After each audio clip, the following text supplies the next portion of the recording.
বরিশালে স্বতন্ত্র ইবতেদায়ী মাদ্রাসা জাতীয়করণের নামে ওলামা লীগের কোটি টাকা লেনদেনের অভিযোগ উঠেছে। অভিযোগে রয়েছে কাগজ কলমে মাদ্রাসা শিক্ষার্থী আছে, কিন্তু বাস্তবে সরেজমিনে দেখা যায় নেই কোনো শিক্ষার্থী। সরকারি বই নিয়ে ফেলে রাখা হয় রান্নাঘরে। সরেজমিনে দেখা যায় অধিকাংশ মাদ্রাসা পাঠদানের ঘরও নেই, যা আছে তাও আবার পরিত্যক্ত। অভিযোগে রয়েছে নানাত্র সর্বত্র এ সকল স্বতন্ত্র ইবতেদায়ী মাদ্রাসা জাতীয়করণের ঘোষণার পর থেকেই বরিশালে দালাল চক্র মাদ্রাসা প্রতি হাতিয়ে নিচ্ছেন মোটা অঙ্কের টাকা। মানে মাদ্রাসা শিক্ষক, সহকারী শিক্ষক আমিরুল নিসা মাদ্রাসা, এটা হচ্ছে যে আমানতগঞ্জ। এখন আপনার এই আতাউল্লাহ বশির চাকরি দিবে, তার লগে আরো সহযোগী আছে শাহজালাল, আরো কয়েকজন আছে। তারা পরীক্ষা নেয় বিভিন্ন জায়গায়, স্টুডিয়ামে বসে আমার পরীক্ষা নেয়, আমার পরীক্ষা নেয়, অমুকের পরীক্ষা নেয়, প্রশ্ন নেয়, তারা প্রশ্ন দেয়। স্টুডেন্ট বসে কি পরীক্ষা নেওয়া মানে নিয়ম আছে? হ্যাঁ, স্টুডিয়ামে বসে নেয়, তারপর ইতে বসে নেয়, ওই ফটোকপির দোকানে বসে পরীক্ষা নেয়। এই আতাউল্লাহ বশির এই ব্যাপারটা কত টাকা নিছে? আতাউল্লাহ বশির আসছে আমার কাছে 1 লক্ষ টাকা নিছে। দালাল চক্রের ফাঁদে পড়ে চাকুরি জাতীয়করণের লোভে কিছু মাদ্রাসার শিক্ষকরা দিচ্ছেন লক্ষ টাকা। দ্রুত ওই দালাল চক্রের বিরুদ্ধে ব্যবস্থা নেওয়ার দাবি জানিয়েছেন সচেতন শিক্ষকরা। জানা গেছে বরিশাল সদর উপজেলার লামছড়ি বসিরিয়া আতাহারি তার মাদ্রাসার তারই বোনকে প্রধান শিক্ষক বানিয়ে তিনি জেলা পরিষদ থেকে মোটা অঙ্কের টাকা হাতিয়ে নিয়েছেন। পাশাপাশি অন্যান্য স্বতন্ত্র ইবতেদায়ী মাদ্রাসা জাতীয়করণের প্রলোভন দেখিয়ে শিক্ষকদের কাছ থেকে হাতিয়ে নিয়েছেন মোটা অঙ্কের টাকাও। দেন 5,000, কাল লাগবে দেন 10,000, কাল লাগবে দেন 2,000, মানে এরকম তথ্য দিচ্ছে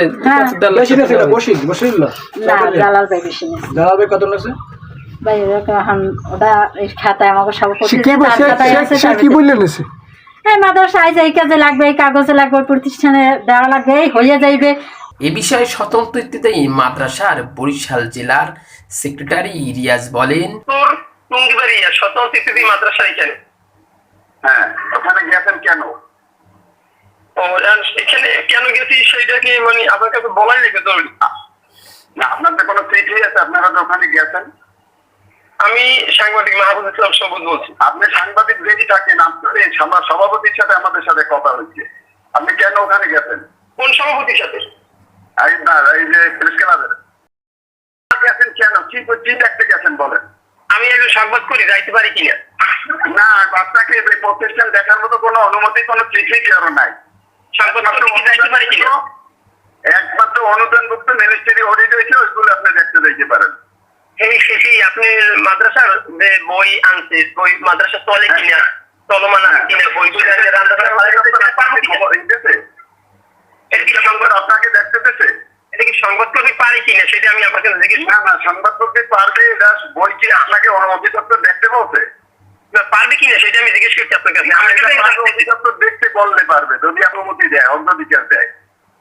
অধিদপ্তর না, আমি আপনার কাছে এটা জিজ্ঞেস করতে চাইছি যে আমি সংবাদকর্মী হিসেবে কি এগুলো পারি কিনা, যে বই আইনা সেখানে দেখতে পারবেন না, যেখানে আপনি হাজির হিসাবে দেখতে এখানে কি আপনি। ও আচ্ছা, ঠিক আছে, ধন্যবাদ ভাই। আপনার ব্যবসা করছে এই যে মাদ্রাসা যদি কোনো হালার বো হালাই কয়, এই হালার বো হালার ভোলাইয়া নেই না কাকার কথা দেখি আছে হাতবাড়ি আমি যে কই এখন থাক ঘরে কোন হুম নয় এক হালার ভালাই আনাই খারাই আমার ধারাবাহিক করবে যে কি মাদ্রাসা। বশির ভাই কেমন আছেন? কোথায় কি অবস্থা? আলহামদুলিল্লাহ, ভালো আছেন। কে বলছিলেন? ভাইয়া আপনার ওই ভাই বলছি, ফিরোজি হুজুর বলছিলাম দাদা। চেনবেন না ভাইয়া, চেনবেন না, বুঝলেন? এই রাজধানীতে বাড়ি করছেন তো হইতে চেনবেন না। আর মিনিট কথা কওয়া যাইবে না দাদু, আমি তো আবার ঢুকমু বাসায়, নেট নাই আর কি, 2 মিনিট। এখন ওই আমার একজনে কল দিছিল, বুঝলেন, পরিচয় দেয় নাই। হে আর কি ই চাইছে ডাটা চাইছে এই আমরা ওলা মালিকে কেডা কেডা আছে কি আছে এই আর কি বুঝলেন। এটা আমি কইছি যে হ্যাঁ ভালোভাবে প্রথম আগে আগে এর পরিচয় জানলে এরপর কথা বলবেন, পরিচয় না জানলে কারোর সাথে কথা বলবেন। এটা যে তালিকা ছিল কর্নেলের স্বাক্ষর করা, এই তালিকা ও সাংবাদিকদের কাছে দিয়েছে। ও ছাত্রদল, এরপরে ছাত্র দলের যুগ্ম আহ্বায়ক এই হাসনাত তারও দিয়েছে।